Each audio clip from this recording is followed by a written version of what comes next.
Hi was, நான் உங்கள் சுஜிதா. பொதுவாவே ஒரு ஆணும் ஒரு பெண்ணும் கல்யாணம் பண்ணிக்கிறாங்க அப்படின்னா குறைஞ்சது அவங்க 2 பேருக்கும் நடுவுல ஒரு 4 வருஷத்துல இருந்து 5 வருஷம் வரைக்கும் வயசு வித்தியாசம் இருக்கலாம். அதையும் மீறி ஒருத்தங்க 10 வருஷம் வித்தியாசத்துல பண்றாங்க, 15 வருஷம் வித்தியாசத்துல பண்றாங்கன்னா நம்மள நிறைய பேரு ஏன் இவங்க இப்படி போய் கல்யாணம் பண்ணிக்கிறாங்க, இவங்களுக்கு என்ன அப்படி ஒரு தலையெழுத்து, நல்ல வாழ்க்கையை இவங்க வாழலாமேன்னு தான் கண்டிப்பா யோசிப்போம். அதுக்கு சப்போர்ட் பண்ணணும் அப்படிங்கறதோ இல்ல அது ஏன் அவங்களுக்கு கரெக்டா இருக்கு அப்படிங்கறதோ நம்மள நிறைய பேர் யோசிக்க மாட்டோம். இந்த கண்ணோட்டத்துல திரு ஜெயகாந்தன் அவர்கள் பகலில் ஒரு வேஷம் அப்படின்னு ஒரு கதை எழுதியிருக்காரு. இந்த கதையில வரக்கூடிய கதாநாயகி அவங்கள விட ரொம்ப அதிகமா வயசு இருக்கக்கூடிய ஒருத்தரை காதலிக்கிறாங்க. அவங்களோட லைஃப் எப்படி இருக்கு அப்படிங்கறத பத்தின கதை தான் இது. இந்த கதையோட சம்மரியை தான் இன்னைக்கு நம்ம வீடியோல பார்க்க போறோம். வாங்க வீடியோக்குள்ள போலாம். பொதுவாவே ஜெயகாந்தன் அவர்களோட கதைகள்ல முக்காவாசி முக்கியமான கதாபாத்திரம் ஒரு பெண்ணா தான் இருக்கும். இந்த கதாபாத்திரமும் ஒரு பெண் தான். சீதா அப்படிங்கிற ஒரு பொண்ணு தான் இந்த கதையிலேயே முக்கியமான கதாபாத்திரம். சீதா அப்படிங்கிற இந்த பொண்ணு ஒரு கிராமத்துல வாழ்ந்துகிட்டு இருக்கா. திருச்சியில இருக்கக்கூடிய ஒரு சின்ன இடத்துல வாழ்ந்துகிட்டு இருக்கா. அவளுக்கு அவளோட அம்மா சின்ன வயசுலயே இறந்துட்டாங்க. அவளோட அப்பா மட்டும்தான் இருக்காரு. அவ அப்பாவுக்கு ரொம்ப கட்டுப்பட்ட ஒரு பொண்ணா இருக்கா. அவங்க அப்பா என்ன சொல்றாரோ அதை மட்டும்தான் அவ கேட்பா. சோ அப்படி இருக்கிறப்போ அந்த பொண்ணு அவங்க அப்பா என்ன பண்ணிடுறாருன்னா, நம்ம பொண்ணுக்கும் கல்யாணம் பண்ணி வைக்கணும் அப்படிங்கிறதுக்காக அவ ஒரு 10வது முடிக்கிற வயசுலாம் வந்ததுக்கு அப்புறமா இவளுக்கு தக்க மாப்பிள்ளையா பார்த்து கல்யாணம் பண்ணி தரணும்னு ஒரு இடத்துல அவளை கல்யாணம் பண்ணி கொடுக்கறாரு. அந்த பையன் யாருன்னா அந்த ஊருக்கு பொழப்பு தேடி வந்த ஒரு பையன். அதாவது அந்த பையனுக்கு அப்பா அம்மா யாரும் கிடையாது. அவன் அவனை மாதிரியே இருக்கக்கூடிய இன்னும் 4 பேச்சுலர்ஸோட சேர்ந்து ஒரு வீட்டுல தங்கிக்கிட்டு இருக்கான். தங்கி அவன் அங்கிருந்து வேலை பார்த்துட்டு இருக்கான். அந்த பையனை பார்த்தோன்னா அவங்க அப்பாவுக்கு ரொம்ப பிடிச்சிருது. இந்த பையன் தான் நம்ம பொண்ணுக்கு கரெக்டான ஆளு, இவங்க வீட்டுக்கு போனா மாமியார் நாத்தனார்னு எந்த பிரச்சனையும் கிடையாது, நம்ம பொண்ணு சந்தோஷமா இருப்பா அப்படின்னு சொல்லி அந்த பையனுக்கு இந்த பொண்ணை கல்யாணம் பண்ணி வச்சு அந்த பையனை தான் வீட்டோடய கூட்டிட்டு இங்கேயே மாப்பிள்ளையா வச்சுக்கிறாரு. இவருக்கு என்ன ஆசைனா, இப்படி இவளை கல்யாணம் பண்ணி கொடுத்ததுக்கு அப்புறமா நம்ம தேச யாத்திரைக்கு கிளம்பிடணும், அதாவது கோவில் கோவிலா போகணும் அப்படின்னு சொல்லிட்டு அவருக்கு ஒரு ஆசை. அதனால இவளை கல்யாணம் பண்ணி வச்சதுக்கு அப்புறமா அடுத்த நாளே அவர் தேச யாத்திரைக்கு கிளம்பிடுறாரு. கிளம்பினதுக்கு அப்புறம் கொஞ்ச நாட்கள்ல அவர் இறந்தும் போயிடுறாரு. அவர் இறக்குறப்ப நம்ம பொண்ணுக்கு நல்லபடியா கல்யாணம் பண்ணிட்டோம், அவ சந்தோஷமா இருக்கா அப்படிங்கிற அந்த எண்ணத்தோடய அவர் இறந்துடுறாரு. அதுக்கப்புறம் என்ன நடக்குதுங்கிறது யாருக்குமே தெரிய மாட்டேங்குது. சீதா அப்படிங்கிற இந்த பொண்ணு அவங்க வீட்டுல நாளுக்கு நாள் அந்த பையனோட கொடுமை ரொம்ப அதிகமாகிட்டே போகுது. அதாவது அவ வெறுக்க ஆரம்பிச்சிடறான் அந்த வாழ்க்கைய. அவன் வேணும்னே அவனோட ஃப்ரெண்ட்ஸ் ஒருத்தரையா வீட்டுக்கு கூட்டிட்டு வரான். அவங்க எல்லாரையும் அவளுக்கு சமைச்சு போட சொல்லி சாப்பிட போட சொல்றான். இப்படியே டெய்லி ஏதாவது ஒரு வகையில அவளை கொடுமைப்படுத்திட்டே இருக்கான். யாராவது 4 பேரை வீட்டுக்கு கூட்டிட்டு வருது, வீட்டுல சீட்டாடுறது, இவங்க சீட்டாடும் போது இவங்களுக்கு சமைச்சு தர வேலையை சீதாவை பண்ண சொல்றது. இவன் சீட்டாடினதுக்கு அப்புறமா இவனுக்கு குடிக்கிற தம் அடிக்கிற எல்லா ஹேபிட்ஸுமே இருக்கு. சோ இவன் எல்லாத்தையும் பண்ணி முடிச்சதுக்கு அப்புறமா அது எல்லாத்தையும் இவ கிளீன் பண்ணி வைக்கிறது அப்படின்னு இவளை இவளோட வீட்லயே ஒரு வேலைக்காரி மாதிரி ஆக்கிடுறான். இதுல சீதா ஆக்சுவலி இதெல்லாம் எப்ப யோசிப்பானா, அவ ட்ரெயின் ஏறி மெட்ராஸ்க்கு போயிட்டு இருப்பா. அப்படி மெட்ராஸ்க்கு போயிட்டு இருக்கிறப்போ அந்த ட்ரெயின் பயணத்துல இதெல்லாம் யோசிச்சுட்டு இருப்பா. இன்ஃபேக்ட் இந்த ட்ரெயின் பயணமே அவ வாழ்க்கையில முதல் பயணமா இருக்கும். அவ ட்ரெயின்லயே போயிருக்க மாட்டா. அப்ப அவ யோசிச்சு பார்த்துட்டு இருக்கும்போது அவளோட சிந்தனைகள்ல பிளாஷ்பேக்கா இந்த கதையை ஜெயகாந்தன் சொல்லியிருப்பாரு. இதுல அவ என்ன யோசிப்பானா, இந்த மாதிரி ஒரு வாழ்க்கைய நிறைய பெண்கள் இதுதான் என் தலைவிதின்னு நினைச்சு வாழ்ந்துட்டு இருக்காங்க. நிறைய பேர் இப்படிதான் நம்ம வாழணும் போல இருக்கு, ஒரு பொண்ணு கல்யாணம் ஆயிட்டா அவ அந்த வீட்டுல இருந்துதான் ஆகணும் அப்படிங்கிற மாதிரி அந்த கட்டாயத்துல நிறைய பேர் வாழ்ந்துட்டு இருக்காங்க. ஆனா அப்படி ஒரு கட்டாயத்துல யாருமே வாழணுங்கிற அவசியம் கிடையாது. எப்போ இந்த பெண்களோட வாழ்க்கையில அவங்க மிகப்பெரிய பொறுப்பாளி ஆகுறாங்கன்னா, இதுதான் என் தலைவிதி, இதுதான் என் தலையெழுத்து அப்படின்னு நினைச்சு ஒரு தப்பான வாழ்க்கையை எப்போ அவங்க ஏத்துக்கிட்டு வாழறாங்களோ அப்பதான் அந்த வாழ்க்கைக்கு அவங்க பொறுப்பாகிறாங்க அப்படின்னு சொல்லியிருப்பாரு. இந்த வாழ்க்கை எனக்கு வேணாம்னு நினைச்சு இதுல இருந்து நீ வெளியில வந்துட்டேன்னா அந்த மாதிரி ஒரு மோசமான வாழ்க்கைக்கு நீ பொறுப்பாளியா இருக்க மாட்ட. ஆனா அது எப்ப நீ ஏத்துக்கிட்டு அதுதான் உன் வாழ்க்கை நீ வாழறியோ அப்பதான் அந்த மாதிரி ஒரு மோசமான வாழ்க்கைக்கு நீ பொறுப்பாளி ஆகுற அப்படின்னு சொல்லியிருப்பாரு. சோ இந்த விஷயங்கள் எல்லாம் அவன் மனசுல யோசிச்சுட்டு இருப்பா. இவளுக்கு பிடிச்ச ஆத்தர் ரிஷின்னு ஒருத்தர் இருப்பாரு. அந்த ரிஷிங்கிற ஆத்தர் பட்டிக்காட்டு பெண் அப்படின்னு ஒரு கதை எழுதியிருப்பாரு. கதைக்குள்ள ஒரு கதை வரும். அந்த கதையை இவ படிச்சிருப்பா. அந்த கதையில வரக்கூடிய பெண் எப்படி இருப்பான்னா, அவளோட ஹஸ்பண்ட் இதே மாதிரி கொடுமைப்படுத்திட்டு இருப்பான். கொடுமைப்படுத்தும் பொழுது ஒரு நாள் இவ கோவப்பட்டு இவளோட தாலியை தூக்கி அவன் மேல வீசிட்டு, நீ எனக்கு ஹஸ்பண்டே இல்ல அப்படின்னு சொல்லிட்டு அந்த பொண்ணு வீட்டை விட்டு வெளியில போயிடுவா. இதை இந்த கதையை படிக்கும் பொழுது இவளுக்கு தோணும், நம்மளும் இப்படி பண்ணிட்டா என்ன, இவன் நம்மள இப்படி போட்டு டார்ச்சர் பண்ணிட்டு இருக்கான் அப்படின்னு. இவன் ஆக்சுவலா டார்ச்சருக்குலாம் உச்சமா என்ன பண்ணுவான்னா, இந்த சீதாவோட ஹஸ்பண்ட் ஒரு நாள் அவனோட ஆபீசர் ஒருத்தர் வீட்டுக்கு வரதா சொல்லியிருப்பான். அவர் வீட்டுக்கு வரப்போறாரு, நீ அவருக்காக சமைச்சு வைக்கணும்னு சொல்லியிருப்பா, நீ அவருக்காக ரெடியா இருக்கணும்னு சொல்லியிருப்பா. அவளும் எல்லாத்தையும் சமைச்சு வச்சு வீட்டு வாசலே உட்காந்துட்டு இருப்பா. அப்ப அந்த ஆபீசர் வருவாரு. வந்த உடனே அந்த ஆபீசர் சிரிச்சுட்டே பேசுவாரு, அல்வா மல்லிப்பூலாம் தருவாரு. இவளுக்கு ஒண்ணுமே புரியாது, எதுக்கு இவர் நமக்கு இதெல்லாம் தராரு அப்படின்னு சொல்லிட்டு அவ எதுவுமே புரியாம என்ன இது அப்படின்னு கேக்குறப்போ, உன் ஹஸ்பண்ட் உங்ககிட்ட விஷயத்த பத்தி சொல்லலையா? நான் இன்னைக்கு இங்க வரதா சொல்லியிருந்தேனே, இன்னைக்கு உன் கூட இருக்கிறதுக்கு தான் நான் வரதா சொல்லியிருந்தேன் அப்படின்னு சொல்லுவாரு. அப்பதான் அவளுக்கு வந்து புரியும் எதுக்காக இவர் வராரு அப்படிங்கறது. அவர் வந்து ஆக்சுவலா இவளை வந்து ஒரு ப்ராஸ்டியூட் மாதிரி யூஸ் பண்றதுக்காக வந்திருப்பாரு.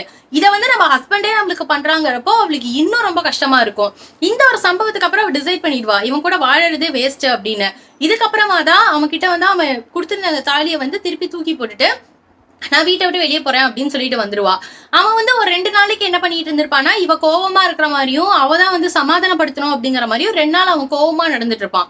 ஆனா 2 நாள் கழிச்சுதான் அவனுக்கு தெரியும் அவ இனி வரவே மாட்டா அப்படின்ட்டு. சோ அவ வந்து ட்ரெயின் ஏறி மெட்ராஸ்க்கு வந்துருவா. இப்படி வரக்கூடியவ எந்த ரிஷியோட புக்கை படிச்சு அவரோட வாழ்க்கையில இவ்வளவு பெரிய மாற்றம் ஏற்பட்டதோ அந்த ஆத்தரை பார்க்கணும் அப்படின்னு சொல்லி அந்த ஆத்தருக்கு முதல்ல லெட்டர் போட்டிருப்பா. அவர் வந்து அவரோட வீட்டுக்கே வரும்படியா சொல்லியிருப்பாரு. சரின்னு அவளும் அங்க வந்து போயிருப்பா. அந்த ஆத்தருக்கு வந்து கிட்டத்தட்ட 70 வயசு இருக்கும். இவளுக்கு வந்து 20 வயசுதான் இருக்கும். இவங்க போனோடனே இவளுக்குன்னு தனியா ஒரு குட்டி பெட்ரூம், தனியா ஒரு வீடு அந்த மாதிரி கொடுத்துருவாங்க. அந்த இவர் இருக்கக்கூடிய அந்த இடம் வந்து நல்ல பெரிய இடமா இருக்கும். இவளோட வாழ்க்கையிலேயே அவ்வளவு பெரிய வீட்டா அப்பதான் ஃபர்ஸ்ட் டைமா பாப்பா. அங்க வந்து அவரோட அசிஸ்டண்டா வாசு அப்படிங்கிற ஒரு பையன் இருப்பான். இவ வந்து டெய்லி இவளோட வேலை என்னன்னா அவர் சொல்ல அந்த கதையை வந்து இவ நோட்ல எழுதணும். அந்த காலத்துல எல்லாம் வந்து பெருசா பிரிண்டிங் பிரஸ் கிடையாது. கதையை வந்து எழுதிதான் வெளியிடுவாங்க ஃபர்ஸ்ட் டைமா எழுதும் பொழுது. சோ இவ வந்து அந்த கதையை எழுதக்கூடிய ஆளா இருப்பா. அதுக்கு முன்னாடி வந்து அந்த ரிஷியோட ஒய்ஃப் வந்து இந்த கதையெல்லாம் எழுதிட்டு இருந்திருப்பாங்க. அவங்க இறந்ததுக்கு அப்புறமா சமீப காலமா அவர் கதை எழுதிய நிறுத்தி இருப்பாரு. அதுக்கப்புறம் சீதா கிடைச்சதுக்கு அப்புறமா தான் சீதாவை வச்சு இந்த கதையை எழுத பாப்பாரு. இதுல என்ன ஒரு கோயின்சிடன்ஸா இருக்கும்னா ரிஷியோட ஒய்ஃப் பேரும் சீதாவா இருந்திருக்கும், அந்த இறந்தவங்களோட பேரும். அவர் வந்து சொல்லுவாரு, நான் ஏன் உனக்கு உடனடியா லெட்டர் போட்டேன்னு எனக்கு இப்பதான் தோணுது. என் மனைவியோட பேரும் சீதா தான். அதனால உன் லெட்டர் பார்த்தோன்னே எனக்கு அவன் ஞாபகம் வந்ததுனால உன்னை உடனே இங்க வரும்படியா சொல்லி நான் லெட்டர் போட்டேன் அப்படின்னு சொல்லிட்டு இருப்பாரு. இப்படி இவங்க 2 பேர் இருக்கும் பொழுது இந்த ரிஷி வந்து வாசுவையும் சீதாவையும் நிறைய இடத்துக்கு வெளியில கூட்டிட்டு போவாரு. அவங்க பீச்சுக்கு போவாங்க, அங்க டைம் ஸ்பெண்ட் பண்ணுவாங்க.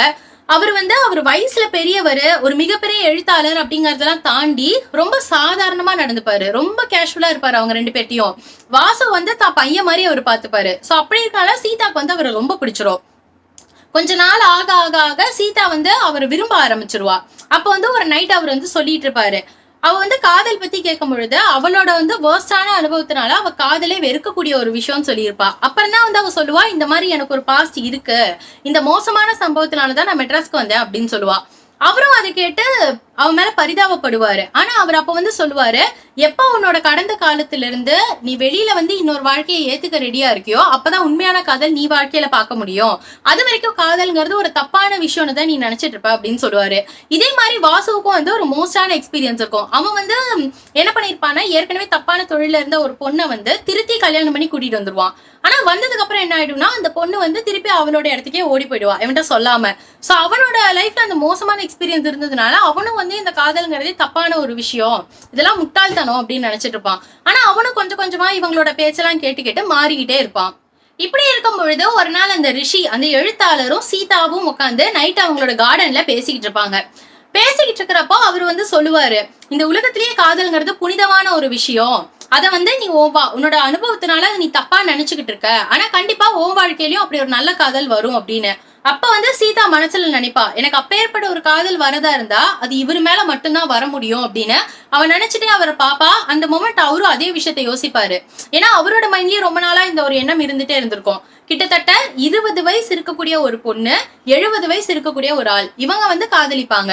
ஆனா இவங்க வந்து பகல் நேரத்துல வெளியில வந்து சாதாரணமா வந்து இவர் வந்து ஒரு ரைட்டர் மாதிரியும் அவருக்கு அசிஸ்டன்ட் மாதிரியும் தான் வெளியே காமிச்சுக்குவாங்க. இவங்க வந்து காதலிக்கிறாங்கிறத யார்ட்டையும் சொல்லவே மாட்டாங்க. அவர் வந்து இன்னும் கொஞ்ச காலகட்டம் தான் உயிரோட இருப்பாரு அப்படிங்கறதுனால அவர் இவளை கல்யாணமும் பண்ணிக்க மாட்டாரு. அவர் வந்து என்ன பண்ணிருப்பாருன்னா, அவர் உயிரோட இருக்கும் பொழுது ஒரு உயில் வந்து எழுதியிருப்பாரு. அந்த உயில்ல வந்து அவர் எப்படி எழுதியிருப்பாருன்னா, இந்த ஒட்டுமொத்த சொத்துமே வந்து நான் இறந்ததுக்கு அப்புறம் என்னுடைய மகள் சீதாவுக்கு போய் சேரணும் அப்படின்னு எழுதிப்பாரு. அந்த இடத்துல ஜெயகாந்தன் வந்து ஒரு விஷயத்த சொல்லியிருப்பாரு, இதே ஒரு வயசானவன் ஒரு சின்ன பொண்ணை கல்யாணம் பண்றான்னா அந்த பொண்ணு இறந்ததுக்கு அப்புறமா அவன் திருப்பி கல்யாணம் பண்ணிப்பாங்க. ஆனா அந்த வயசானவரை கல்யாணம் பண்ணி அந்த வயசானவர் இறந்துட்டாருன்னா அந்த பொண்ணு வந்து ஒரு கோல்ட் டிகர் அப்படின்னு நேம் வாங்கிடுவா. அதாவது அவ பணத்துக்காக கல்யாணம் பண்ணா, அவ வந்து இதுக்காக தான் இவரோட இருந்துட்டு இருந்தா பாரு, இப்ப அவரே அவளை கொன்னுட்டா அப்படின்னு அந்த பொண்ணு மேல ஏகப்பட்ட பழி போட்டு இனி அந்த பொண்ணுக்கு கல்யாணமே பண்ணக்கூடாதுன்னு அந்த சொசைட்டி அவளை ஒதுக்கி வச்சிரும். இதை தவிர இந்த சொசைட்டியால வேற என்ன பண்ண முடியும்? அதனால அவர் வந்து இவ தான் காதலிக்கிறாங்கிறதே வெளியே சொல்லாம அவளை தான் மகளாவே வெளி உலகத்துக்கு காமிச்சு அப்படியே அந்த உயிலையும் எழுதி வச்சு அவர் இறந்துருவாரு. சோ அவங்களோட வாழ்க்கையை பொறுத்த வரைக்கும் பகலில் ஒரு வேஷம் அப்படிங்கிறது பகல் நேரம் ஃபுல்லா அவங்க அப்பா பொண்ணு மாதிரி, அதாவது அவர் வந்து ஒரு ரைட்டர் அசிஸ்டன்ட் மாதிரி வெளியே காமிச்சுப்பாங்க. ஆனா உண்மையான அவங்களோட ஸ்வரூபம் வந்து அவங்க காதலிச்சிருப்பாங்க. அதை வந்து அவங்க யார்கிட்டயும் காமிச்சிக்கவே மாட்டாங்க. அவர் வந்து தான் இவளை கல்யாணம் பண்ணிக்கிட்டோம்னா அதுக்கப்புறம் இவளுக்கு ஒரு ஃபியூச்சரே இல்லாம போயிடும் அப்படிங்கிறதுக்காக அவரை கல்யாணமும் பண்ணியிருக்க மாட்டாரு. அவருக்கே தெரியும் கொஞ்ச நாள் நம்ம இறந்துட போறோம் அப்படின்ட்டு. இந்த சம்பவங்கள்லாம் முடிஞ்சதுக்கு அப்புறமா ஒட்டுமொத்தமா இவங்களோட ப்ராப்பர்ட்டிஸ் எல்லாத்தையுமே சீதா வந்து கவர்ன் பண்ண ஆரம்பிப்பா. சோ இவருக்கு என்னெல்லாம் அங்க ரைட்ஸ் இருந்தோ அது எல்லாமே அடுத்து சீதாக்கு வந்துரும்.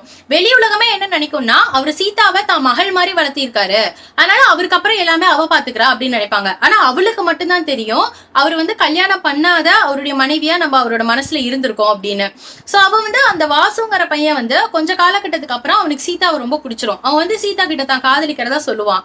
அவ வந்து 2 நாள் யோசிப்பான் இவன் சொன்னதை பத்தி. அவளோட மனசுல எப்படி தோணும்னா, அவ வந்து ஒரு மிகப்பெரிய ரிஷிய காதலிச்சு அவரே இறந்துட்டாரு. அவரை கல்யாணம் பண்ணாத ஒரு பத்தினியா தன்னோட மனசுல அவ வாழ்ந்துகிட்டு இருக்கா. அப்படி இருக்கிறப்போ நம்மளோட காதல் இந்த சின்ன பையனுக்கு, இந்த வாசுக்கு போய் எப்படி புரியும், இவனுக்கு எப்படி புரியற மாதிரி சொல்றதுன்னு தெரியாம இவன் வந்து அடுத்த நாள் சீதாவுக்காக காத்துட்டு இருப்பான். எப்படி அவ சரின்னு தான் சொல்ல போறா, நம்மள வேண்டாம்னு சொல்றதுக்கு அவகிட்ட எந்த வித இதுவுமே கிடையாது, நம்ம ரொம்ப நல்லவன் அப்படின்னு அவன் ரொம்ப சந்தோஷமா காத்துக்கிட்டு இருப்பான். நேரா சீதா அவன்கிட்ட வருவா.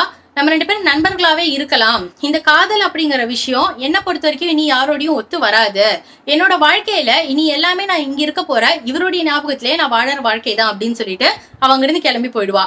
அப்பவும் அவன் வந்து அவ ஒரு அப்பாவா நினைச்சு சொல்றான்னு நினைப்பான். ஆனா அவ வந்து அவரை வந்து தன்னுடைய கணவனா நினைச்சு சொல்லியிருந்திருப்பா. சோ இப்படிதான் வந்து ஸ்டோரி அவர் முடிச்சிருப்பாரு. இந்த ஸ்டோரி வந்து படிக்கிறதுக்கு ரொம்ப த்ரில்லிங்காவோ சூப்பராவோ இருக்கும்னு நான் சத்தியமா சொல்ல மாட்டேன். ரொம்ப சட்டிலான சாதாரணமான ஸ்டோரி தான். இன்ஃபேக்ட் இது குட்டி புக்கு தான். ஆனா இந்த ஸ்டோரியில சொல்லப்பட்டிருக்கிற விஷயம்ங்கிறது ரொம்ப ரொம்ப யோசிக்க வேண்டிய ஒரு விஷயமா இருக்கு. இன்னைக்கு காலகட்டத்திலேயே ஒருத்தவங்க 15 வருஷம் 20 வருஷம் வித்தியாசத்துல கல்யாணம் பண்றாங்கன்னா ஃபர்ஸ்ட் எல்லாரும் யோசிக்கக்கூடிய விஷயம், ஏன் இவ இப்படி போய் கல்யாணம் பண்ணிக்கிறா, அப்படி என்ன தலையெழுத்து அப்படின்னு தான் யோசிப்பாங்க. ஏன் அந்த பொண்ணே ஒரு சீதாவா இருந்திருக்கலாம், அவளோட பாஸ்ட்ல இதே மாதிரி ஒரு விஷயம் நடந்திருந்திருக்கலாம், இல்ல அவங்க விருப்பப்பட்டே கூட அந்த ஆணை கல்யாணம் பண்ணலாம். எல்லாருமே வந்து பணத்துக்காக தான் பண்ணணும், இல்ல அவங்க சொத்துக்காக தான் பண்ணணும், இல்ல இப்படிதான் அவங்க வாழணும்னு அவசியம் கிடையாது. இன்ஃபேக்ட் இப்ப ரீசெண்டா வந்து நிறைய பேர் நீங்க இன்ஸ்டாகிராம்ல பாத்தீங்கன்னா ரொம்ப சின்ன சின்ன பொண்ணுங்க, லைக் ஒரு 18 இயர்ஸ் 20 இயர்ஸ் இருக்கக்கூடிய பொண்ணுங்க 50 இயர்ஸ் 60 இயர் இருக்கக்கூடிய ஏஜ்ல அங்கிள்ஸ் எல்லாம் வந்து மேரேஜ் பண்ற மாதிரி நிறைய வீடியோஸ் போட்டுருப்பாங்க. சோ அது எல்லாத்துலயுமே வந்து இவங்க கோல்ட் டிகர், இவங்க பணத்துக்காக பண்றாங்க, இவங்க இப்படிதான் பண்றாங்க அப்படின்னு நிறைய கமெண்ட்ஸ் இருக்கும். எனக்கு இந்த ஸ்டோரியை படிச்சோன்னா டக்குன்னு அந்த விஷயம் ஞாபகம் வந்தது. ஒருத்தரோட வீடியோஸை மட்டும் பார்த்து, ஒருத்தரோட போட்டோஸை மட்டும் பார்த்து இவங்க இதுக்காக தான் கல்யாணம் பண்ணாங்கன்னு எதை வச்சு நம்ம ஜட்ஜ் பண்றோம்? அவங்களோட பாஸ்ட் எப்பேற்பட்டவங்க வேணா இருந்திருக்கலாம், அவங்களோட லைஃப்ல அவங்க எவ்வளவு கஷ்டங்களை வேணா அனுபவிச்சிருக்கலாம், இல்ல அவங்க எல்லாமே ஹாப்பியா இருந்தாலும் கூட இப்படி ஒருத்தரை மேரேஜ் பண்ணணுங்கிறது அவங்களோட ஆசையா இருந்திருக்கலாம். எந்த அடிப்படையில நம்ம இந்த மாதிரி ஜட்மெண்ட்ஸ் முதல்ல முன் வைக்கிறோம்? எந்த அடிப்படையில ஒரு பொண்ணு ஒரு ஆணை கல்யாணம் பண்ணணும்னு நினைக்கும் பொழுது அவ இதுக்காக தான் பண்றான்னு இந்த சொசைட்டி திங்க் பண்ணுதுங்கிறது எனக்கு ஒரு மிகப்பெரிய கேள்வியா இருந்தது. சோ இதை உங்ககிட்ட கேட்கணும் அப்படிங்கிறதுக்காக தான் இன்னைக்கு இந்த புக்கை நான் உங்களோட ஷேர் பண்ணேன். பொதுவாவே 90% நேரங்கள்ல ஒரு ஆண் ஒரு பெண்ணை கல்யாணம் பண்றாங்கிறப்போ அவ அழகா இருக்காங்கிறதுக்காக அவன் கல்யாணம் பண்ணிக்கிறான், அவ படிச்சிருக்காங்கிறதுக்காக அவன் பண்ணிக்கிறான்னு யாரும் அவனை குறை சொல்லவே மாட்டாங்க. ஆனா அந்த பொண்ணு அப்படி ஒருத்தர் சூஸ் பண்ணி கல்யாணம் பண்றா அப்படிங்கிறப்போ இவ அழகுக்காக தான் பண்றா, இவ பணத்துக்காக தான் பண்றாங்க, இவங்களுக்கு வேற வழியே இல்ல அதனால இப்படி கல்யாணம் பண்ணிக்கிறாங்கன்னு நிறைய கிரிட்டிசேஷன் இருக்கும். ஏன் பெண்கள் அப்படின்னா மட்டும் இப்பேற்பட்ட குற்றச்சாட்டுகள் இருக்கு? இது சரியா தப்பா அப்படின்னு உங்களோட தாட்ஸை நீங்க மறக்காம கமெண்ட் செக்ஷன்ல சொல்லுங்க. இந்த கதையை பத்தி நீங்க என்ன நினைக்கிறீங்கிறதையும் கமெண்ட் செக்ஷன் சொல்லுங்க. நம்ம வேற ஏதாவது புக்கை பத்தி டிஸ்கஸ் பண்ணணும் இல்ல வேற ஏதாவது டாபிக்ஸ் பேசணும்னாலும் சொல்லுங்க, அதையும் பத்தி நம்ம பேசலாம். இந்த வீடியோ உங்களுக்கு பிடிச்சிருந்தா இந்த வீடியோக்கு ஒரு லைக் கொடுத்துட்டு நம்ம சேனல் சப்ஸ்கிரைப் பண்ணிட்டு மறக்காம பக்கத்துல இருக்க பெல் ஐகான் கிளிக் பண்ணிக்கோங்க. அப்பதான் நான் ஃப்ரீக்வெண்டா அப்லோட் பண்ற வீடியோஸ் உங்களுக்கு வரும்.